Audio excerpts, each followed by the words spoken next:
Hello all, myself Professor A.J.More, working in the Department of Engineering Sciences. Today we are going to cover the basics of engineering drawing part 3 dimension rules. Earlier we have seen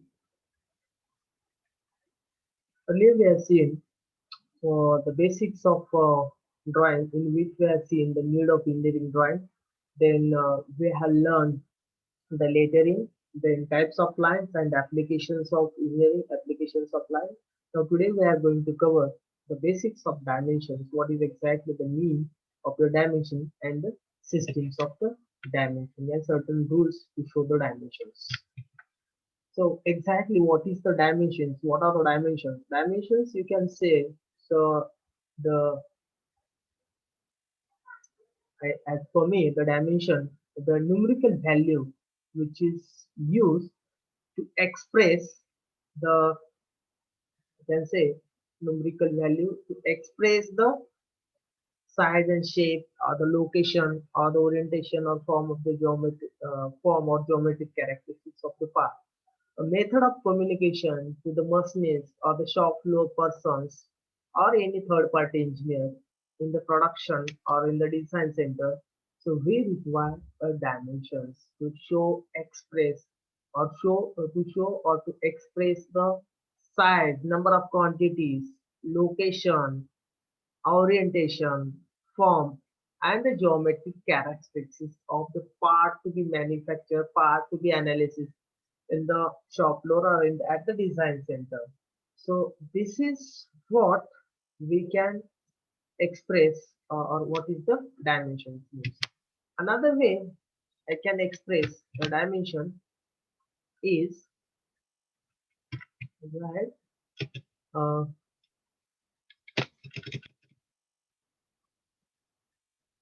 types of dimension. There are various types of dimensions: linear, angular, radius, diameter, spherical dimension to mention, reference. In that way, we can show the dimensions. To linear dimensions to show the length, width, height of the object. To show the aligned system of the dimensions. To show the inclined surface dimensions. Angular surface dimensions. So that is to show the angles between the surfaces or angle between the bodies or angle between the two parts. Radius to show the radius of the whole circle or the diameter whole circle. Those who are symmetrical parts, etc. And reference dimensions, that is to show the reference dimensions from the edge or corner. Then I can go with the whatever we have seen in the previous lecture, the types of lines. The types of lines we are going to express with the use of with the use of I can say the dimension dimension line. The first you can say this is the dimensional value, that is a numerical value or the dimension which we are expressed. This surface from this edge to the this edge, this is nothing but your extension line. The 1.75 is your dimension line. Then the termination symbol we can express by two arrows. And the next one, the extension line, this is nothing but extension line, the ends of the reference which were shown. So if I take this 1.75, so this line and this line is indicating the extension line.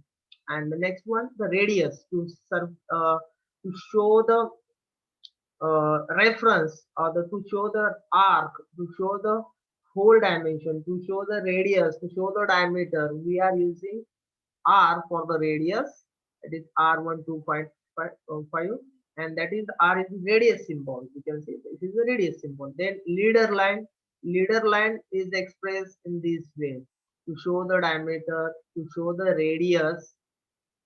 So that is shown by the leader line. So it is always inclined with the baseline and the angle is shown in between the inclined line and the horizontal line. That is the leader line. So to show the inclined surface. Now leader line is to show, used in case of you can say the show angles or to show the radius or to show the diameter. And the In some cases, we want to represent the diameter of the hole. So that can be expressed by using the symbol phi. The next one, the reference dimensions. So reference dimensions, you can see the how it is expressed in the bracket. So what is the reference dimension to calculate length, width, height? Okay, so this example shows the various types of the lines which we have used in the previous lecture. So same way, how to show the dimensions on any drawing. So it is expressed by simple drawing. So what is, again repeat, the value which is shown in between the two arrows, that is the dimensional value, and the dimensional line. So two arrows, okay, two arrows are shown. The line which is shown, that is the dimensional line.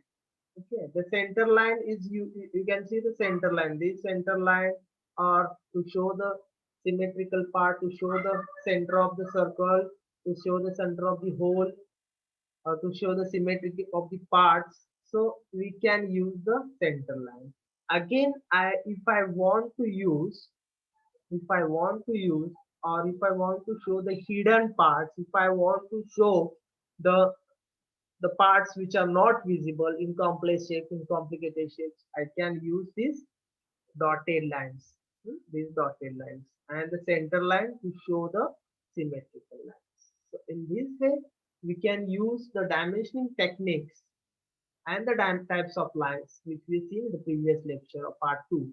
So this way we can implement those types of techniques. Now if we go ahead, so there are various types of systems are there of dimensioning to show or to represent the dimensions.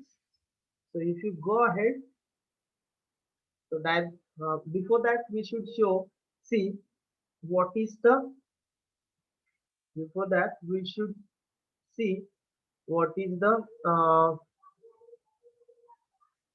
what is the units is used in case of dimensioning system. So we can use in this case the uh, SI system. So wherever we show the drawing, in that drawing some units are shown. So that units are nothing but, it may be in fraction, it may be in inches, feet, or fractional values they are shown.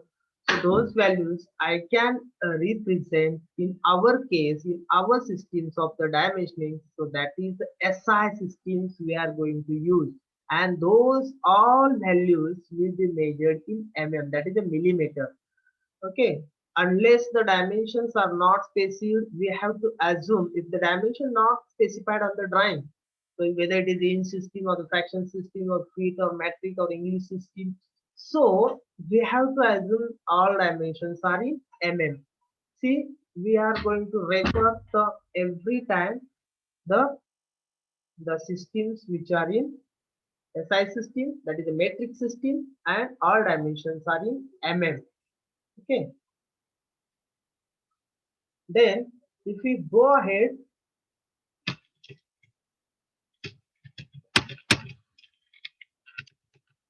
there is there are different types of the systems. If you see the systems of the dimensioning, one is aligned system dimensioning, and second one is unidirectional system. How to represent the dimensions, the correct way of showing the dimensions uh, in the diagram. So aligned system dimensioning and one is unidirectional system dimensioning. One and the same, both the type of systems we can use, aligned as well as unidirectional systems of dimensioning. Aligned system dimension, dimensions are aligned with the entity being measured. They are placed perpendicular to the dimension in a such a way that it should be read from the bottom or right hand side of the drawing sheet. And dimensions are placed at the middle and the top of the dimension. So always the dimensions will be placed perpendicular dimension and in mid within the dimensional line. And in unidirectional systems of dimensioning, in the unidirectional system, dimensions are placed in a such a way that they can be read from the bottom edge of the drawing sheet, and dimensions are inserted between the dimension lines or in the middle. So always we are going to show those dimensions in between the in between the uh, dimension lines or perpendicular dimension. So you can see this example on the left hand side the aligned system dimension, on the right hand side there is a uh, uh, on the left hand side there is a, you can say, uh, aligned system dimensioning, and the right hand side unidirectional system dimension. On the aligned system, in the aligned system dimensions, the dimensions are placed perpendicular to the dimensional value. You can see the 20, 10 and 30 all are mentioned perpendicular to the dimensional value, and all the diagrams or the all the numerical values of the dimensionals are placed on the right hand side and readable from the bottom and the right edge of the sheet. And in the unidirectional, those dimensions, the 20, 30, 10, 50, 28, whatever the all the dimensions are placed in unidirectional sense in the mid of the dimension line, not perpendicular to or not on the dimension line. So it is in between the dimension lines. So this is where we can use the systems of the dimensioning and the types of the lines with the dimensioning system. Thank you. This is all about the basics of the dimension part 3. In next lecture, we can continue with the different dimension rules. Thank you.